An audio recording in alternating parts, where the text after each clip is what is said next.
You know, I don't really think about the future. I already had like 22 wins when I entered the UFC, you know, so just fighting has been normal for me since I was 16 years old. And, you know, I plan to keep on doing it for a long time. And what I said at the pre-weigh-in conference, I hope to retire with like 50 or 60 UFC wins. That'd be good.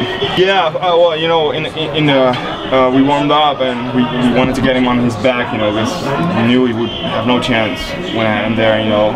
But when he had me up against the fence, you know, he wanted to do what he did his last two fights, just go wild and unload. But, you know, I felt the way he was holding me, it may sound weird. I was like, if I jump guard now, my hips are in place, and if I get the arm, you know, it's done. You know, I jump guard, tried in, worked out. So. How hard does you know, I booked a nice short vacation for like in about 7 or 8 days.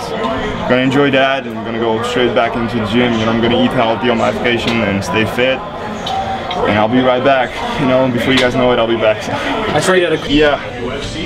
To be honest, I thought that Roy would catch him at some time with an overhand, but I didn't think he would go that fast, you know. And I know Dave recovers quick, you know. I heard him too with in our last fight, but he recovered really quick. So, you know, didn't think it would go that fast. So, planned to show off more of my stand-up today, but I just didn't want to give him any chance to get into, you know, the zone he wants to be in, that's near the fence, and unload. You know, that's why I kept the hold of his arm and, you know, just use my BJJ. If I use my reach the way I can and the way I should, then I don't see the other guy touching me. So who's gonna? We'll see, man. If I'm gonna retire with like 50 or 60 wins, I think there's gonna be a lot of submissions coming up. So. Yeah. Hey, Stefan, you mentioned that you're not using your reach how you like to at this point.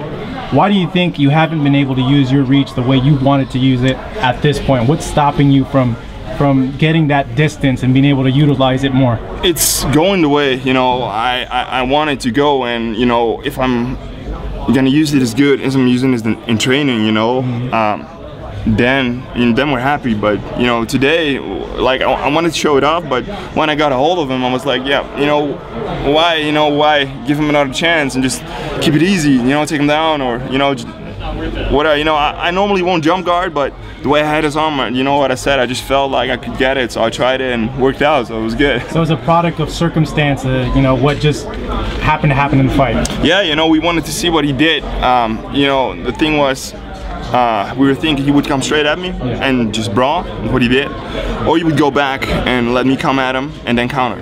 But he did the first thing, you know, and you know, got a hold of him and did it nice and quick. So back when it I don't know, you know, it's a lot of things that, you know, you need to combine using your reach. You know, it's footwork, you know, keeping your body in the right stance, and you know what I said, I'm getting better and better at it. But, you know, it's any guy you fight, everybody fights different, you know, so you always need to find your reach. And, you know, it's what I showed in my last fight in the second round. When I found my reach, you know, fight was over. So